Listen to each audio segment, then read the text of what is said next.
মজার একটা খবর আছে। আমাদের ডক্টর ইউনুস সাহেব তিনি এই উক্তিটা করেছেন। তিনি বলেন যে এই সমস্ত হযবরল না শিখা সূরা ফাতিহা শিখাও। তিনি এক বক্তৃতায় কি বলেন, এই সমস্ত হযবরল না শিখিয়ে কি শিখাও? সূরা ফাতিহা, প্রতিদিন সূরা ফাতিহা শিখাও। খালিদা পড়ছি হাত্তিমা তিন দিন তারা মাঠে পাড়ে দিন ওদের খেলা দুটি সিং। আমরা পড়ছি, আমিও পড়ছি, আপনিও পড়ছেন। এবার বলুন তো দেখি এই কবিতাটা পড়ার পর থেকে আজ পর্যন্ত জীবনে আমার আর কয়দিন কাজে লাগছে? সবাই বলেন কয়দিন লাগছে? ওই দেখা যায় তাল গাছ, ওই আমাদের গাঁ, এটা আমার জীবনে কয়দিন কাজে লাগছে? এবার বলুন তো আমার বক্তব্যের সূরা ফাতিহা আলহামদুলিল্লাহ রাব্বিল আলামিন, এটা আমার জীবনে কয়দিন কাজে লাগছে? কয়দিন? আজকে লাগছে 32 দিন, 32 বার।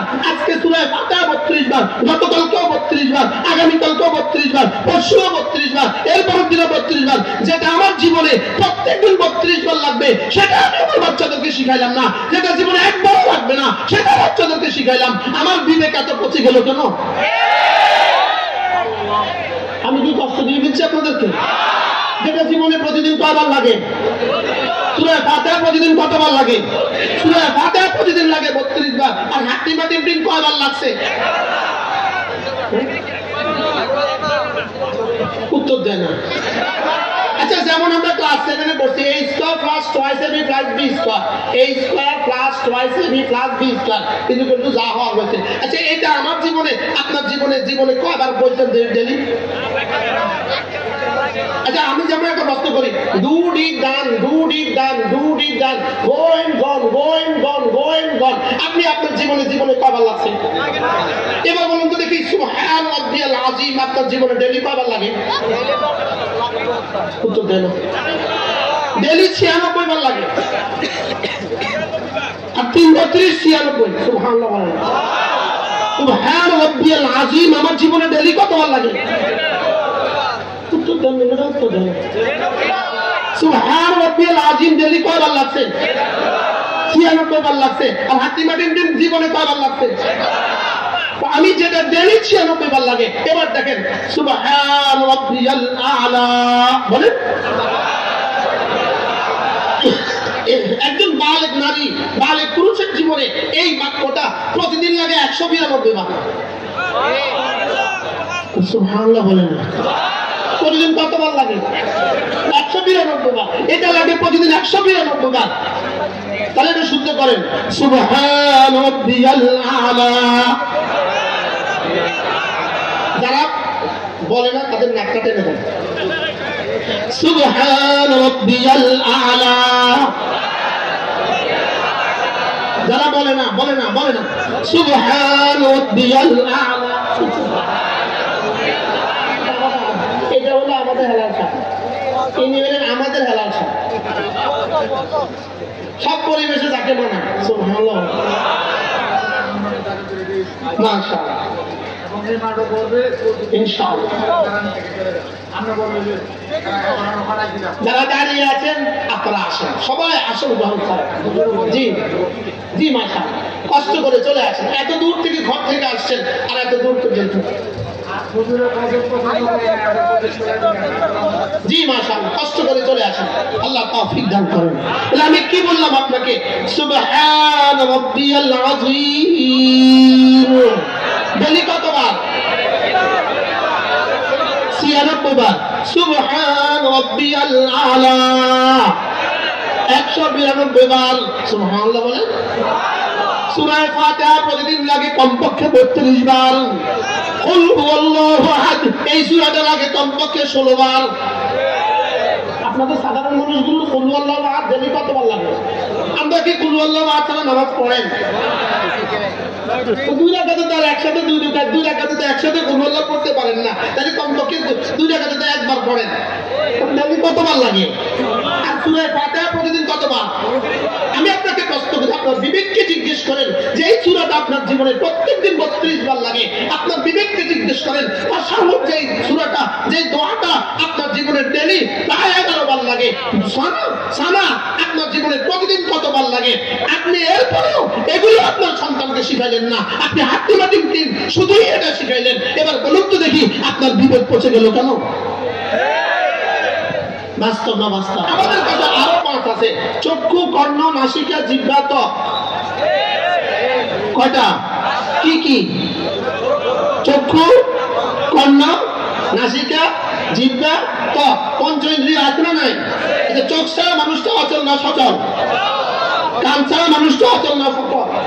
জিহ্বা ছাড়া মানুষটা অচল না সচল? তাহলে যদি এই পাঁচটা ছাড়া যদি মানুষ অচল হয়, তাহলে কালেমা, নামাজ, রোজা, হজ, যাকাত, ফজর, যোহর, আসর, মাগরিব ছাড়া, এশা ছাড়া ওই মুসলমান অচল। আল্লাহ সভাপতি মহোদয়, মাশাআল্লাহ বুঝতেছো, ওয়াজ বুঝতেছো, আজকে ওয়াজ বুঝতেছো মাশাআল্লাহ। তাহলে চক্ষু, কর্ণ, নাসিকা, জিহ্বা, ত্বক কয়টা? কয়টা? আরো বলেন কয়টা? চক্ষু, কর্ণ, নাসিকা, জিহ্বা, ত্বক, এই পাঁচটা ছাড়া অচল না সচল? তাহলে ফজর, যোহর, আসর, মাগরিব, এশা ছাড়া অচল না সচল?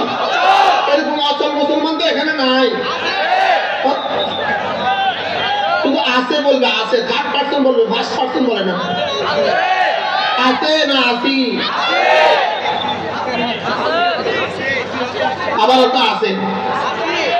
আরেকজনের কথা আপনি বলেন কেন? আপনার নিজের কথাটা আপনি বললেন।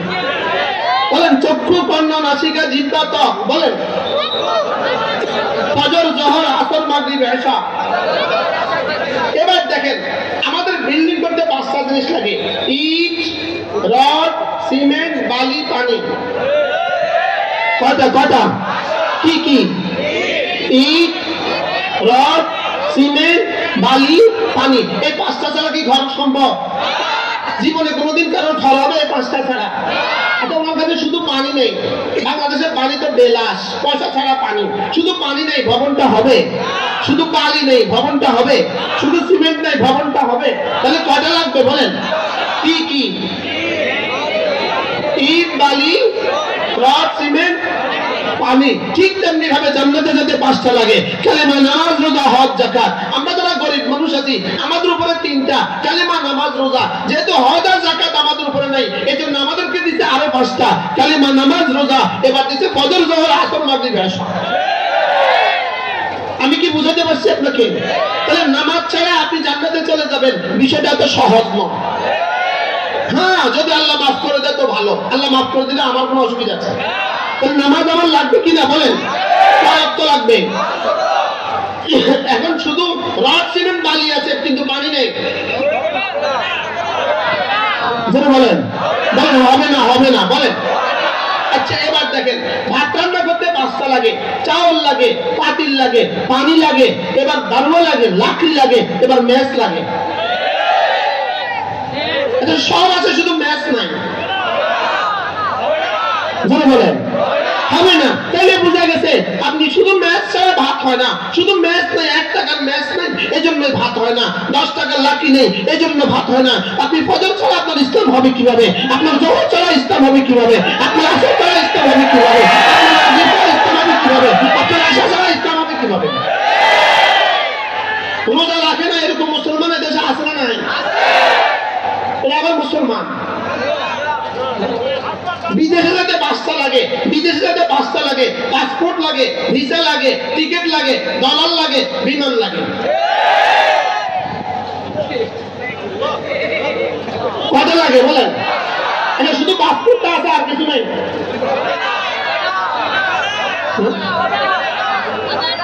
বুঝতেছে মানুষ, বুঝতেছে।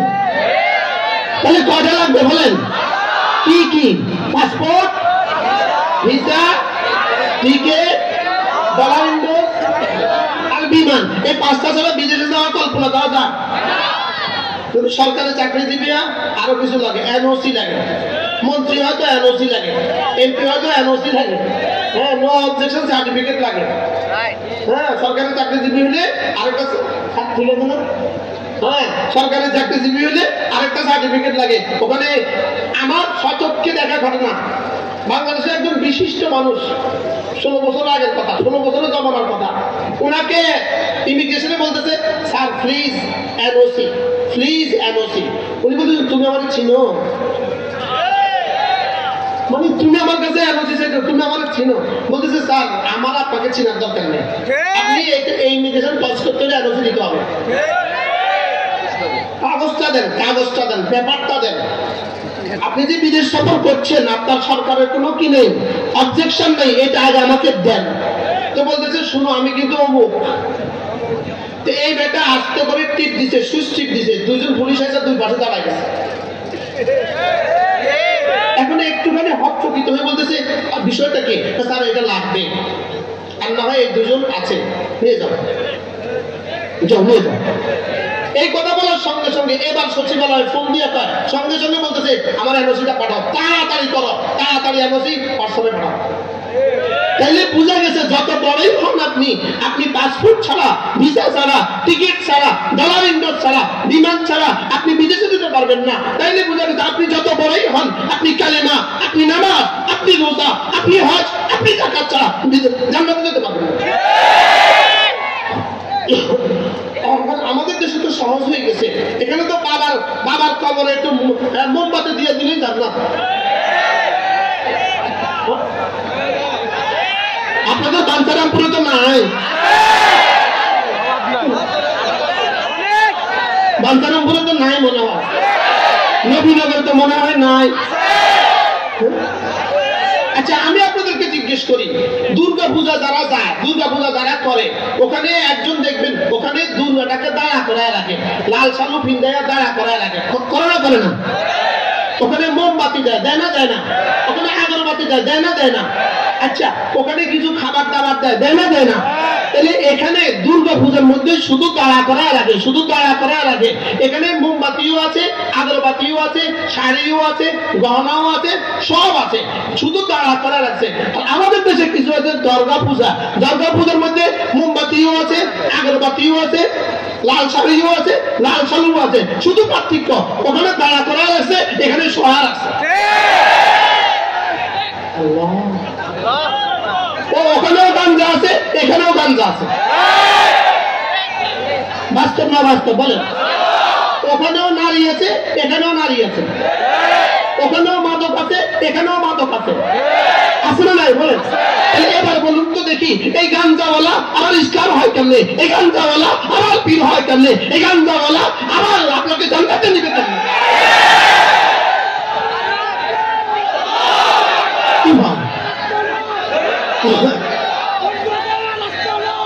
না আমি বলি বন্ধু বন্ধদের আস্তানা ভেঙ্গে দাও, ঘুরিয়ে দাও না। আমি বলি বন্ধু বন্ধদের আস্তানা হেদায়েত দাও, হেদায়েত দাও।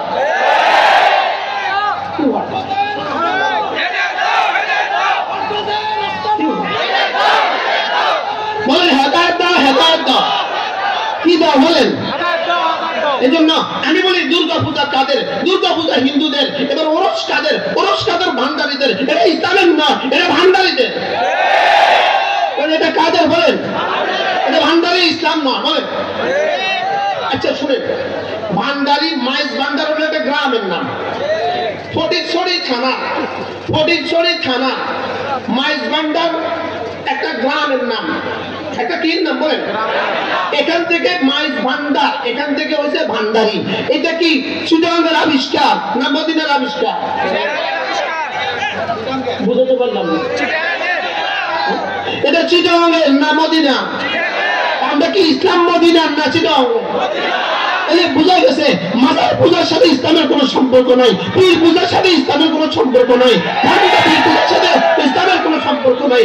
দরগাকে পূজাও, দরগাকেও শ্রদ্ধা করা যায় না, দুর্গাকেও শ্রদ্ধা করা যায় না। দুর্গাকে শ্রদ্ধা করলেও মুশরিক, দরগাকে শ্রদ্ধা করলেও মুশরিক। এটা ইমান বাঁচান। বলো যুবকরা নিয়ত করো, জীবনে আর যাবো না। বলো ইনশাআল্লাহ, বলো ইনশাআল্লাহ, বলো ইনশাআল্লাহ, বলো ইনশাআল্লাহ। আল্লাহ তৌফিক দান করেন। ঈমানটাকে খাঁটি করো, নামাজ ধরো, রোজা ধরো, যাকাত দাও, হজ করো, পর্দা করো। আমাদের দ্বীন আল-ইয়াওমা আকমালতু লাকুম দীনাকুম, আমাদের দ্বীন পরিপূর্ণ। আমাদের দ্বীন কারো থেকে কোনো কিছু হাওলাত নিতে হবে না। আমাদের দ্বীন পরিপূর্ণ দ্বীন, আমাদের সব পরিপূর্ণ, আমাদের জাহির পরিপূর্ণ, আমাদের বাতিন পরিপূর্ণ, আমাদের সব পরিপূর্ণ। আমাদেরকে কি আরেকজনের কাছ থেকে হাওলাত নিতে হবে? হ্যাঁ, তাহলে দুর্গা পূজা আর দুর্গা পূজার মধ্যে পার্থক্যটা কোথায়? আচ্ছা, আরেকটা প্রশ্ন, হাসরের ময়দানে যদি দুর্গা পূজাওয়ালাদেরকে বলে, এই দুর্গা পূজারা যারা মার পূজা করছো, দুর্গা নামে মার পূজা করছো, তোমরা জাহান্নামে চলে যাও, এরা যদি বলে আল্লাহ এরা যারা বাবার পূজা করছে এরা জান্নাতে যায়, তো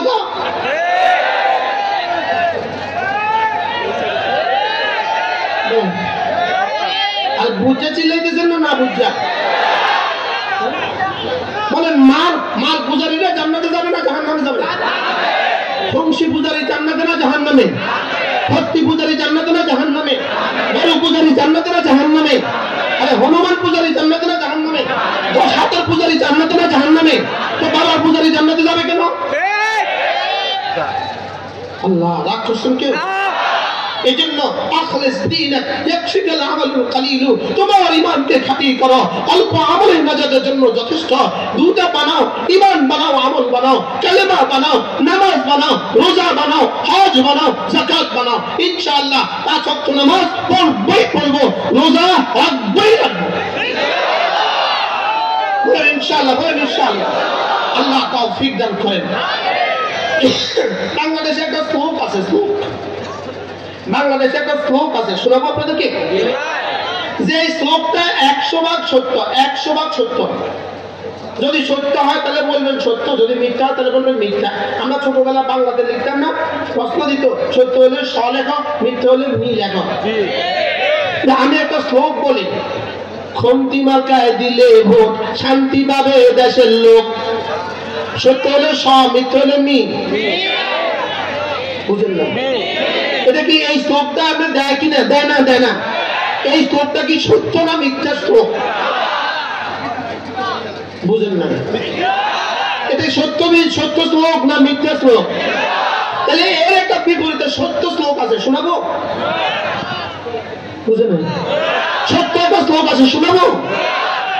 ঈমান আমল বানালে লোক, শান্তি পাবে দেশের লোক। সত্য হলো স, মিথ্যা হলো মি। সত্য হলে কি? তাহলে এই স্লোগানটা এখন দিতে হবে, ঈমান আমল বানালে লোক, শান্তি পাবে দেশের লোক। আমি বলি বন্ধু, নামাজ রোজা করলে লোক, শান্তি পাবে দেশের লোক। নামাজ রোজা করলে লোক, শান্তি পাবে দেশের লোক। নামাজ রোজা করলে লোক, নামাজ রোজা করলে লোক, শান্তি পাবে দেশের লোক। সত্য হলে স, মিথ্যা হলে মি। সত্য না মিথ্যা? কত পার্সেন্ট সত্য? সবাই নিয়ত পাক্কা, নিয়ত পাক্কা। এটা সত্য না মিথ্যা? বলেন নামাজ রোজা করলে লোক। আমি বলবো নামাজ রোজা, আপনি বলবেন করলে লোক। নামাজ রোজা, নামাজ রোজা, নামাজ রোজা করলে লোক, শান্তি পাবে দেশের লোক। নামাজ রোজা, নামাজ রোজা করলে লোক, শান্তি পাবে দেশের লোক। আল্লাহ, আমি এত সহজ করে উপস্থাপন করার চেষ্টা করেছি। মূলত আমার আশেপাশে যারা বসা, ইনাদের উপস্থিতির কারণে আমার উচিত ছিল গভীর থেকে বয়ান করা। এনাদের উপস্থিতির কারণে আমার উচিত ছিল অনেক যুক্তি দিয়ে সুন্দর করে বয়ান করা, লেকিন আপনাদের উপস্থিতি আমাকে এভাবে সহজ করে বলতে বাধ্য করেছে। বলতে আবার কখনো সুযোগ থাকলে আমার শোনাবো ইনশাআল্লাহ। আমি বলি নামাজ জিকির, নামাজ জিকির, নামাজ জিকির মুসলমানের জান। নামাজ জিকির, নামাজ জিকির মুসলমানের জান। নামাজ ছাড়া ইমানদারের বাঁচে কেমনি প্রাণ। জিকির ছাড়া ইমানদারের বাঁচে কেমনি প্রাণ। নামাজ জিকির, নামাজ জিকির, নামাজ জিকির, নামাজ জিকির মুসলমানের জান। নামাজ ছাড়া ইমানদারের বাঁচে কেমনি প্রাণ। আপনাদের দেশে অবশ্য কিছু জিকির আছে, নামাজ নাই। আছে না নাই? বলেন। কিছু জিকির আছে কিন্তু কি নাই? রাতভর মাইকে জিকির করে, লেকিন নামাজ নাই। এরকম কিছু জিকির এদেশে আছে না নাই? আমি বলি রাত 2টার সময় ওরস চলবে কেন? রাত 3টার সময় ওরস চলবে কেন? ওরসের নামে গান হবে কেন? কি ভাই, রাত 3টার সময় মাইক চলবে কেন? রাত 3টার সময় মাইক চলবে কেন? রাত 2টার সময় মাইক চলবে কেন? ওয়াজের নামেও রাত 2টার সময় মাইক চলা যাবে না। রাত 12টার পরে ওয়াজের নামেও মাইক চলা যাবে না। দুর্গার নামেও মাইক চলা যাবে না। দরগার নামেও মাইক চলা যাবে না। কি ভাই, আপনার কি আমার সাথে একমত? তাহলে এদেশে রাত্রে গান বাজে কিনা বলেন? বাজে না বলেন? সারা রাত গান বাজে কিনা? যদি তোকে গান বাজাতে হয়, দুর্গা পূজার নামে গান বাজাতে হয়, তুমি ইনডোরে বাজাও, তোমার অভ্যন্তরে বাজাও। দরগার নামে গান বাজাতে হয়, ভিতরে বাজাও। তোমার যদি তোমাকে রাত 2টা বাজে করতে হয়, ভিতরে করো। পুরো গ্রামকে তুমি কি করতে পারবা না, কষ্ট দিতে পারবো না। ঠিক আছে না কথা বলেন? ইনশাআল্লাহ। তাহলে আমাদের দেশের মাহফিলগুলোকেও সংস্কার করা উচিত। মাহফিলগুলোকেও কি করা উচিত? মাহফিলগুলোকেও সংস্কার করা উচিত। আল্লাহ আমাদেরকে তৌফিক দান করেন। তাহলে আজকে আমরা কি শিখলাম, সবক কি নিলাম বলেন? ঈমান আমল।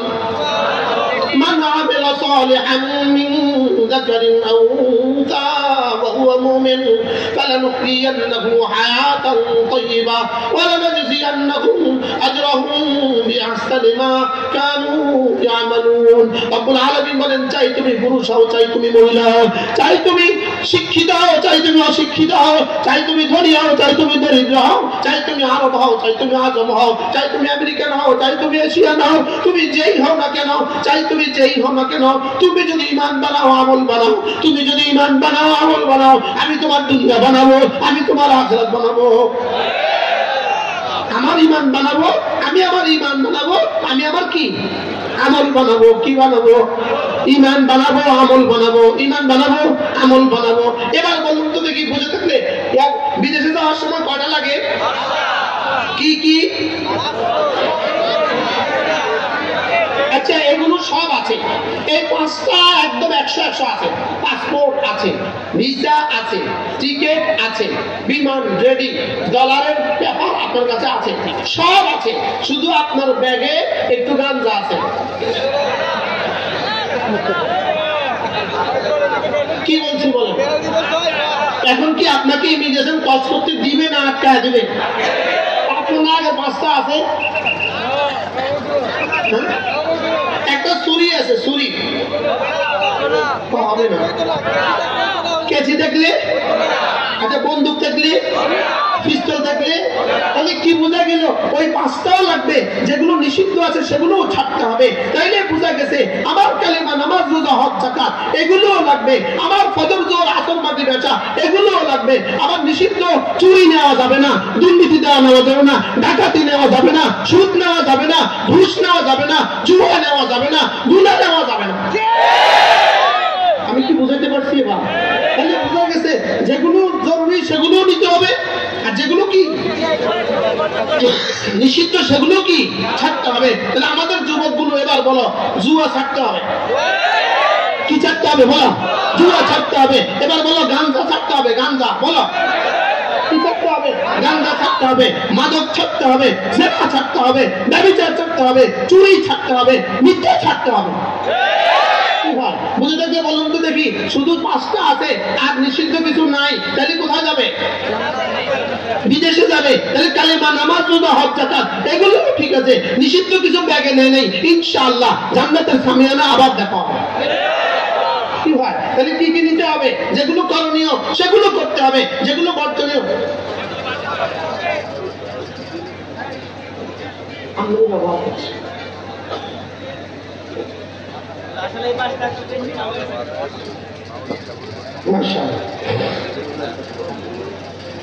জি মাশাআল্লাহ, ইনশাআল্লাহ আল্লামা মামুনুল হক দামাত বরকত তিনি এখনই এসে পড়বেন। তিনি আসলে সবাই বসে যাবে ইনশাআল্লাহ। আপনারা যারা আছেন পেছনে অনেক লম্বা জায়গা আছে, আল্লাহ তাআলা কবুল করেন। তাহলে আমরা আজকে কি শিখলাম বলেন? কি শিখলাম? ভুলে গেছি। কালেমা, নামাজ, রোজা, হজ, যাকাত। আর কি শিখলাম? মদ, জুয়া। মদ, জুয়া কি করতে হবে? মাদককে না বলুন। মাদককে কি বলুন বলেন? ইফতিজিংকে না বলুন। আশ্চর্য বিষয় হলো, মাদককে না বলুন, ইফতিজিংকে না বলুন। যদি কিয়ামত পর্যন্ত এই স্লোগান দেয়, এই মাদক না হবে না, ইফতিজিং না হবে না, যদি না মানুষকে কালেমা, নামাজ, রোজা, হজ, যাকাত শিখানো না হয়। বাস্তব না বাস্তব? আচ্ছা, শিকড় কেটে দিয়ে যদি পানি ঢালেন, এবার কি হবে? এই গাছ কবে ফুল দিবে?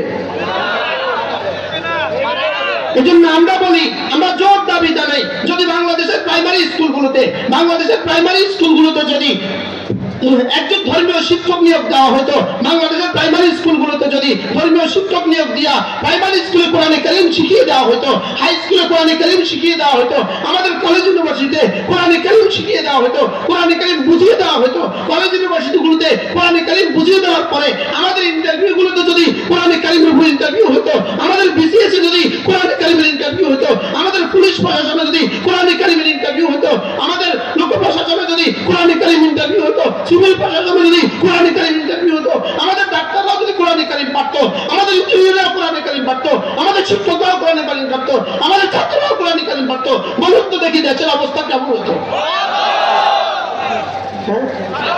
সুন্দর হতো না? হতো না? আচ্ছা, আমি আপনাদেরকে একটা প্রশ্ন করি।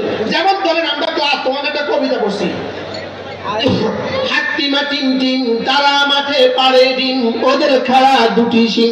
আমরা পড়ছি, আমিও পড়ছি, আপনিও পড়ছেন। এবার বলুন তো দেখি এই কবিতাটা পড়ার পর থেকে আজ পর্যন্ত জীবনে আমার কয়দিন কাজে লাগছে? সবাই বলেন কয়দিন লাগছে?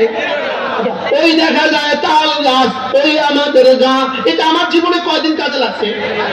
এবার বলুন তো আমার বক্তব্যের সূরা ফাতিহা আলহামদুলিল্লাহ রাব্বিল আলামিন, এটা আমার জীবনে কয়দিন কাজে লাগছে?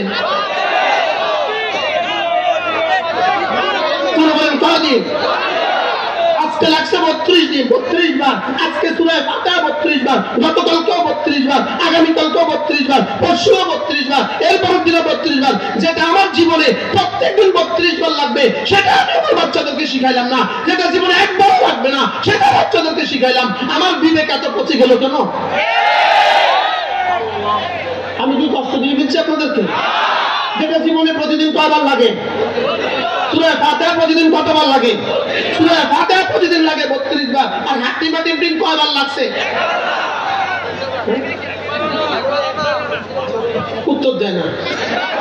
আচ্ছা, যেমন আমরা ক্লাস 7 এ পড়ছি a square plus twice ab plus b square, a square plus twice ab plus b square, কিন্তু কিন্তু যা হওয়ার হয়েছে। আচ্ছা, এটা আমার জীবনে আপনার জীবনে কয়বার বলছেন ডেইলি? আচ্ছা, আমি যেমন একটা প্রশ্ন করি, do did done, do did done, do did done, go and gone, go and gone, go and gone, আপনি আপনার জীবনে কয়বার লাগছে? এবার বলুন তো দেখি, সুবহান রাব্বিয়াল আযীম আপনার জীবনে ডেইলি কয়বার লাগে? উত্তর দেন। ডেইলি 96 বার লাগে। আর 332 96, সুবহানাল্লাহ বলেন। সুবহান রাব্বিয়াল আযীম আমার জীবনে ডেইলি কতবার লাগে?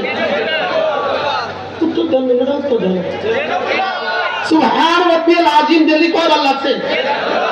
96 বার লাগছে। আর হাত্তিমা টিম টিম জীবনে কয়বার লাগছে? আমি যেটা ডেইলি 96 বার লাগে। এবার দেখেন, সুবহান রাব্বিয়াল আ'লা বলেন। একজন বালেগ নারী, বালেগ পুরুষের জীবনে এই বাক্যটা প্রতিদিন লাগে 192 বার। সুবহানাল্লাহ বলেন। প্রতিদিন কতবার লাগে? 192 বার। এটা লাগে প্রতিদিন 192 বার। তাহলে এটা শুদ্ধ করেন, সুবহান রাব্বিয়াল আ'লা। যারা বলে না তাদের নাকটা টেনে দেন, সুবহান রাব্বিয়াল আ'লা। যারা বলে না সুবহান রাব্বিয়াল আ'লা। এটা হলো আমাদের হেলাল সাপ, ইনি হলেন আমাদের হেলাল সাপ। সব পরিবেশে যাকে মানায়, সুবহানাল্লাহ, মাশাআল্লাহ, ইনশাআল্লাহ। যারা দাঁড়িয়ে আছেন আপনারা আসেন, সবাই আসন গ্রহণ করেন। জি জি, মাশাআল্লাহ, কষ্ট করে চলে আসেন। এত দূর থেকে, ঘর থেকে আসছেন, আর এত দূর পর্যন্ত। জি মাশাআল্লাহ, কষ্ট করে চলে আসেন, আল্লাহ তৌফিক দান করেন। তাহলে আমি কি বললাম আপনাকে? সুবহান রাব্বিয়াল আযীম বলি কতবার? 96 বার। সুবহান রাব্বিয়াল আ'লা 192 বার। সুবহানাল্লাহ বলেন। সূরা ফাতিহা প্রতিদিন লাগে কমপক্ষে 32 বার। কুল হুয়াল্লাহু আহাদ এই সূরাটা লাগে কমপক্ষে 16 বার। আপনাদের সাধারণ মানুষগুলো কুল হুয়াল্লাহু আহাদ ডেইলি কতবার লাগে? আমরা কি কুল হুয়াল্লাহু আহাদ ছাড়া নামাজ পড়েন? দুই রাকাতে তো আর একসাথে দুই রাকাতে তো একসাথে কুলহুল্লাহ পড়তে পারেন না, তাহলে কমপক্ষে দুই রাকাতে তো একবার পড়েন, তাহলে কতবার লাগে? আর সূরা ফাতিহা প্রতিদিন কতবার? আমি আপনাকে প্রশ্ন করি, আপনার বিবেককে জিজ্ঞেস করেন যে এই সূরাটা আপনার জীবনে প্রত্যেকদিন 32 বার লাগে, আপনার বিবেককে জিজ্ঞেস করেন তাশাহুদ যে সূরাটা, যে দোয়াটা আপনার জীবনে ডেইলি প্রায় 11 বার লাগে, সানা আপনার জীবনে প্রতিদিন কতবার লাগে? আপনি এরপরেও এগুলো আপনার সন্তানকে শিখাইলেন না, আপনি হাট্টিমাটিং টিম শুধুই এটা শিখাইলেন। এবার বলুন তো দেখি আপনার বিবেক পচে গেল কেন? বাস্তব না বাস্তব? মজার একটা খবর আছে, আমাদের ডক্টর ইউনূস সাহেব তিনি এই মুক্তিটা করেছেন। তিনি বলেন যে এই সমস্ত হযবরল না শিখা সূরা ফাতিহা শিখাও। তিনি এক বক্তৃতায় কি বলেন, এই সমস্ত হযবরল না শিখিয়ে কি শিখাও? সূরা ফাতিহা, প্রতিদিন সূরা ফাতিহা শিখাও। আল্লাহ তাআলা আমাদের সকলকে তৌফিক দান করেন। রাসূল করিম সাল্লাল্লাহু তাআলা আলাইহি ওয়াসাল্লাম বলেন, সাল্লাল্লাহু তাআলা আলাইহি ওয়াসাল্লাম ইরশাদ করেন, ও আমার উম্মতরা শোনো, তোমরা যদি কেউ ঘুমাবার সময় যদি শুধু একবার সূরা ইখলাস পড়ো, ঘুমানোর সময় একবার যদি সূরা ইখলাস পড়ো, আল্লাহর নবী বলেন যাও আমি নবী কথা দিলাম কোরআনে কারীমের 3 ভাগের 1 ভাগ পাবা। কি ভাই, কয়বার পড়লে 3 ভাগের 1 ভাগ? আমার পড়তে লাগে 10 সেকেন্ড, আপনাদের লাগবে 3 সেকেন্ড। আপনারা এক্সপার্ট যে বাস্তব না বাস্তব? এবার পড়েন তো, বিসমিল্লাহির রহমানির রহিম, কুল হুয়াল্লাহু আহাদ, আল্লাহুস সামাদ, লাম ইয়ালিদ ওয়া লাম ইউলাদ ওয়া লাম ইয়াকুল লাহু কুফুয়ান আহাদ। সুবহানাল্লাহ। সর্বোচ্চ 10 সেকেন্ডে সূরাতুল কোরআনের নেকি হয়ে গেল। 10 বার পড়লে আল্লাহ নবী বলেন, মান ক্বারা সূরাতুল ইখলাস 10 মাররা বানাল্লাহু লাহু বাইতান ফিল জান্নাহ। আল্লাহ নবী বলেন কোন মানুষ যদি 10 বার সূরা ইখলাস পড়ে, আল্লাহ তাআলা জান্নাতে তার জন্য একটা ঘর বানাবে।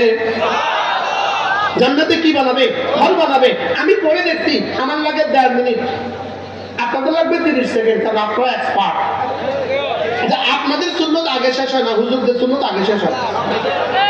ইমাম সাহেবের সুন্নত আগে শেষ হয় না, আপনাদের সুন্নত আগে শেষ হয়। আপনাদের তো আগে শেষ হয় কেন?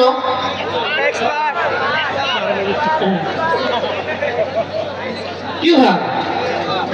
তাইলে বোঝা গেছে আমাদের সমস্যা আছে। আমাদের কি আছে বলেন? আমরা ছোটবেলায় বীজগণিত করছি, ক্লাস 9, 10 ইন্টারমিডিয়েটে আমরা বীজগণিত করছি। আচ্ছা, বীজগণিতে এই বীজটার উপর থেকে শুরু হয়, ওই কোণা পর্যন্ত চলে যায়। এই পুরাটা অঙ্কের মধ্যে এই কোণা থেকে এই কোণা, বীজটার এই কোণা থেকে এই কোণা পর্যন্ত চলে গেছে। পুরাটা অঙ্কের মধ্যে শুধু একটা প্লাস ভুলেছেন, প্লাস। এবার বলুন অঙ্ক তো কত নাম্বার দিবে? না, 10-এর 9 তো দিবে। কত নাম্বার দিবে বলেন? তো এটা যদি আপনাকে 0 দেয়, এত পুরোটা পৃষ্ঠা ঠিক করলেন, শুধু একটা মাইনাস লিখলেন, মাইনাসের জায়গায় প্লাস লিখে ফেললেন, প্লাসের জায়গায় মাইনাস লিখে ফেললেন, এখানে যদি আপনাকে নাম্বার না দেয়, আপনার যে জীবনে এতগুলো অশুদ্ধ, আপনার জীবনে নামাজের নাম্বার কত? কি ভাই, তো কি নিয়ে রওনা দিয়েছি কবরের দিকে? কি নিয়ে কবরের দিকে রওনা দিয়েছেন? এজন্য প্রত্যেকেই নিয়ত করেন, আমি আমার ছেলেকে, আমি আমার মেয়েকে কোরআনে কারীম শিখাবই শিখাবো। বলেন ইনশাআল্লাহ, বলেন ইনশাআল্লাহ। আল্লাহ তৌফিক দান করেন। হ্যাঁ, যাদের ছেলে মেয়ে হবে না, আপনারা কেন হাত তুলছেন? এনারা হাত তুলছেন নাতি নাতনিকে শিখাবেন। বলেন ইনশাআল্লাহ। আল্লাহ তৌফিক দান করেন। আমার ভাই, আমরা যেভাবে ধ্বংস হতে চলছি, আমরা যেভাবে জাহান্নামের দিকে ছুটছি, আমাদের পরিণতি শুভ হবে না, আমাদের পরিণতি সামনে ভালো হবে না। যুবক, তোমাকে ধ্বংসের জন্য সমস্ত পরিকল্পনা করে ফেলেছে। তোমার হাতে মোবাইল কেন তুলে দিয়েছে? শুধুই তোমাকে ধ্বংসের জন্য। নগ্ন ছবি তোমাকে কেন তুলে দিয়েছে? শুধুই তোমাকে ধ্বংসের জন্য। তোমাকে নামাজ শূন্য কেন করেছে? শুধুই তোমাকে ধ্বংসের জন্য। তুমি খুদা না খাস্তা যদি ফিরে না আসো, আরেকটা বার্মার ট্র্যাজেডি অপেক্ষা করছে আমাদের জন্য, আরেকটা ফিলিস্তিন আমাদের জন্য অপেক্ষা করছে। এজন্য তুমি কবে তওবা করবা, কবে ফিরবা? দ্বীনের দিকে ফিরো। আমাদের দ্বীন আমাদের শেষ ঠিকানা, আমাদের ঈমান আমাদের রক্ষা কবচ, আমাদের ইসলাম আমাদের রক্ষা কবচ। যেভাবে আলহামদুলিল্লাহ 15টা মাস এতটা যুদ্ধের পরেও, সারা পৃথিবী মিলে যুদ্ধের পরেও ফিলিস্তিনের মুসলমানদের কাছে যেভাবে ইসরায়েল চিরতরে লাঞ্ছিত হয়ে পরাজিত হয়েছে, শুধুই তাদের ঈমানের কারণে, শুধুই তাদের ইসলামের কারণে। কিসের কারণে বলেন, কিসের কারণে? শুধুই তাদের ইমানের কারণে, শুধুই তাদের অস্ত্রের কারণে, অস্ত্রের কারণে নয়। ফিলিস্তিনের কাছে অস্ত্র ছিল না, তাদের কাছে কোনো অস্ত্র নাই, পৃথিবী কেউ তাদেরকে অস্ত্র দিতেও পারে নাই, তাদের নিজস্ব কোনো ডলার নাই, তাদের নিজস্ব কোনো মুদ্রা নাই, তাদের নিজস্ব কোনো ভূখণ্ডের সীমানা নাই। লেকিন রব্বে কারীম তাদেরকে ইমানের বলে বলিয়ান করে সারা পৃথিবী একসাথ হয়েছে, ইন্দো মার্কিন সব একসাথ হয়েছে। তাদেরকে গত 19শে ডিসেম্বর 19শে জানুয়ারি আলহামদুলিল্লাহ পরাজয়ের গ্লানিতে, পরাজয়ের তপ্তরে সই করে তারা বিদায় নিতে বাধ্য হয়েছে। বলেন পুঁজি কি ছিল?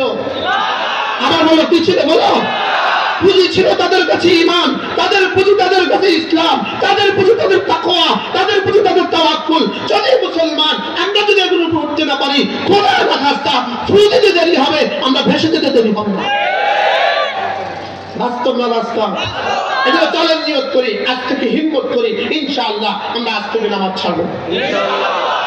রমজানের বাকি আছে মাত্র 27 দিন। আর কতজন বলেন? আর মাত্র 25 দিন। আমি একটা স্লোগান দিব, আপনারা উত্তর দিবেন। বলেন আর মাত্র 24 দিন, রমজানের শুভ দিন। আর মাত্র 24 দিন, আর মাত্র 24 দিন, আর মাত্র 24 দিন, রমজানের শুভ দিন। আমাদের আজকের সভাপতি মহোদয় বলেছেন বৈষম্য বিরোধী আন্দোলনে নিহত আহতদের জন্য দোয়া। বৈষম্য বিরোধী আন্দোলনে যারা শাহাদাত বরণ করেছেন এদের জন্য যদি আমরা দোয়া করতে ভুলে যাই তো কিয়ামত পর্যন্ত এই জাতির গাদ্দারের খাতা নাম উঠবে। এজন্য এদের জন্য দোয়া করা, এদের জন্য কি করা? এই এতক্ষণ বুঝি আমি এখানে বয়ান করতাম, এর আগেই তো কত কত পরোয়ানা চলে যেত। বাস্তব না বাস্তব? বৈষম্য বিরোধী আন্দোলনে যারা শাহাদাত বরণ করেছেন, যারা ঈমানের সাথে চলে গিয়েছেন, আল্লাহ তাআলা তাদের সকলকে শাহাদাতের উচ্চ মর্তবা নসিব করেন। যারা আহত হয়ে আছেন এদেরকে ভুলা যাবে না। আমাদের রাষ্ট্রযন্ত্র যেন কিয়ামত পর্যন্ত এদের পরিবারগুলোকে কিয়ামত পর্যন্ত দেখাশোনা করে। এটা আমাদের কি দাবি? এটা আমাদের প্রাণের দাবি। আলহামদুলিল্লাহ, আলহামদুলিল্লাহ অনেকগুলো কথা তিনি লিখেছেন। আল্লাহ তাআলা আমাদের সকলকে কবুল করেন। আল্লাহ তাআলা আমাদের প্রত্যেকের মৃত আব্বা আম্মার কবরকে জান্নাতের টুকরো বানিয়ে দেন। বিশেষ করে আমাদের আলহাজ হেলাল সাহেব, তার মৃত আব্বা আম্মার জন্য দোয়া তো আমরা করবো ইনশাআল্লাহ। উনি এই রূপসী গ্রামকে সুন্দর করার জন্য, রূপসী গ্রামের বাচ্চাদেরকে কোরআন কারীম শিখাবার জন্য এই মাদ্রাসার পাশাপাশি তিনি আরেকটা মাদ্রাসা, শুধুই কোরআন কারীমের জন্য আরেকটা মাদ্রাসা সৃষ্টি করেছেন।